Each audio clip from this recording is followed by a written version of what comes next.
FLAVORTOWN! All right, welcome to another episode of Big Lou and Cousin Vito Eats, where Big Lou, that's me, Cousin Vito, we eat, and we are skipping around Foxwoods for Burger Wars. This is part 4 of the Foxwoods Burger Wars. We went to Hell's Kitchen with Gordon Ramsay. We went to Dave Burke Prime with Dave Burke. We went to Wahlburgers with Marky Mark and New Kids on the Block and the third brother that makes all the food. And now we went to Guy Fieri's of diners, drive-ins, and Fieri, whatever. Actually, I don't know how you say it. Guy, it's everywhere. It's always different. All I know is everyone knows Guy. Everyone knows that hairdo. And we went to Guy Fieri's on the Grand Pequot floor there. We sat at the bar overlooking the casino. Probably one of my favorite places to get a cocktail and eat if I'm not trying to gamble too. Yeah. To sit there and be able to just watch people, the hustle and bustle. Guy's restaurant in Foxwoods is one of the places that I usually go when I'm going there with friends. Usually not with Vito. You're the target demo for the Guy. It's a fun place to go because you feel like you're at the casino because you could hear it and see the casino, which is, I think, understated for a lot of restaurants in the casino. Ambiance-wise, I love the way they built it out. It feels like the kind of place that Guy Fieri would run. It feels like a Guy Fieri restaurant. But we're here for burgers, so we're thinking, what's the easiest way to do this? We're gonna hop at the bar.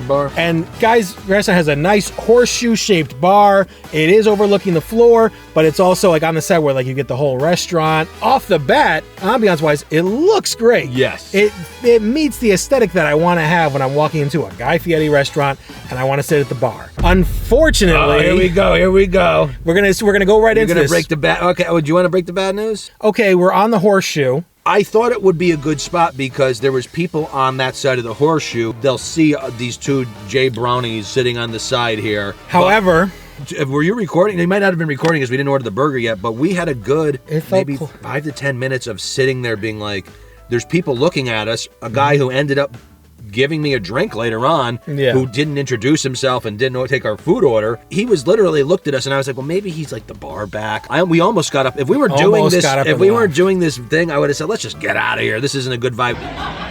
That's concerning. I'll save the money. It's not like you can't notice us.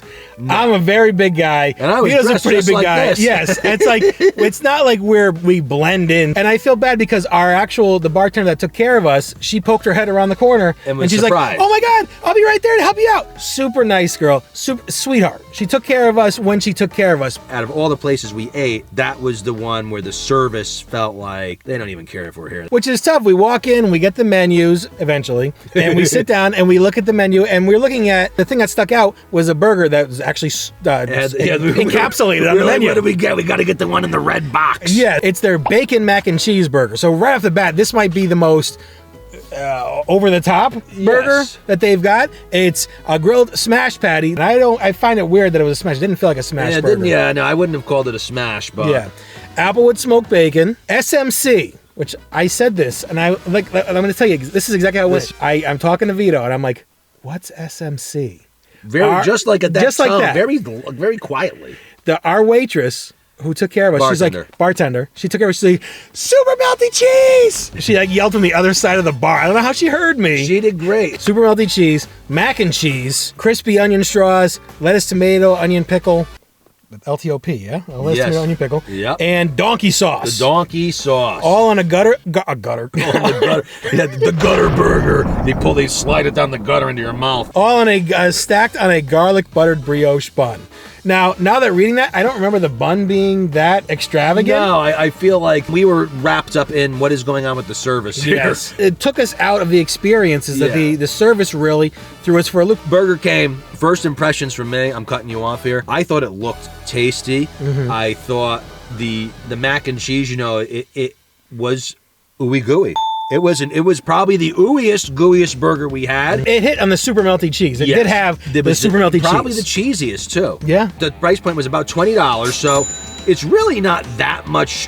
Hell's Kitchen wasn't that much more expensive. It came with fries. This burger came with bacon and mac and cheese on there. Price point wise, it was really on par with everything we had. Now the burger itself, a pretty good burger. All the it hit on like being a super cheesy burger. The donkey sauce, Wahlburgers did it right, giving us the side of sauce, and same with Ramsey, giving us the side of the spicy aioli. The sauce didn't really stand out. I wish I had a side of the sauce to do a little dunk. I would have probably stuck out more if we could anticipate what that flavor, like you were saying. And if I was on my first cocktail still. You could see our faces, how we're going through and how the day is progressing with us. This was like a marathon of eating half a burger. So. Yes. If you're looking for a super cheesy burger, this is going to hit what you're looking to go for, a super cheesy burger. The Applewood bacon taste was prominent. Like, it really delivered on the name of it, I feel. Yeah. So, I mean, I guess we're going to have to jump right into the ratings there. The experience definitely did not elevate what we had there. It definitely brought it down. At least it brought it down for me to a point where it's like, it's going to hurt its rating. I think I would go back and get that burger again. I can't say you need to go get it because I am a little concerned that you're going to get the same experience that we got. Well, you're under 4. So I'm under 4. We're both under 4. I would say you should at least go to Guys, but I wouldn't say you have to get this burger. Per se. So I think I'm going to give it because it still was a good burger, and it still is like for what that burger was. It would probably be very enjoyable for most people to go get an extravagant burger that was so over the top, and it really hits a Guy Fieri burger. It delivered. So I'm going to give it a 3.82. Wow, you know what, Lou? We are not far apart on that one. Okay. We are not far apart on that one. I was very close to. In my head, I was debating between 3.79 and 3.88. So maybe I'll go right to the middle there, and I'll do 3.35. Is that the middle? No. 3.835.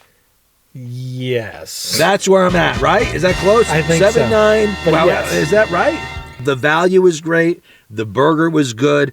If the Guy Fieri service... You have to take the service into account for the rating because, like, it wasn't a world-shattering burger that I could overlook the service. When you're eating something, that's part of enjoying it sometimes. Yeah. They really weren't concerned if we got in or out of there. They really were like, whatever, these guys are here. I mean, the one bartender ended up, making up for it a little bit. The closing of waiting on the check for another 10 minutes, I was waiting to be like, can I get the check? And then once I got the check, I was waiting to be like, please, let me pay you, Guy. I just want to pay Guy Fieri and get out of here. I mean, if we're going to break down the full chart here. Break out the chart. It's still a clear number 1 is Hell's Kitchen. And it gets muddied around here where Wahlburgers and Guys close. Can really be interchanged. And it could be depending on your mood, depending on what's going on. And then down at the bottom is Dave Burke. Unfortunately, it's Dave Burke in the bottom. So, I mean, that's it. I didn't want to mention. I was trying to avoid mentioning the fall of the Dave Burke Saltburg burger that I've been selling to everybody. Unfortunately. So, I mean, right now, that's through 4 reviews. We're powering through these burger wars of Foxwoods. I'm getting full just reliving it. I know, exactly. So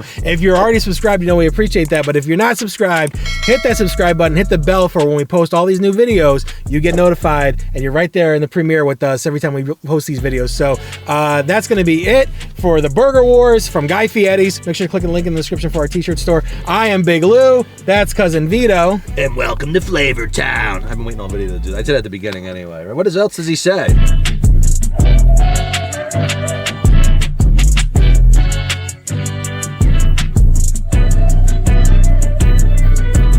Guys, and we're rolling out, so that's where we're rolling out of this video while it's fogging up in the car. I should have had the sunglasses on backwards. I know.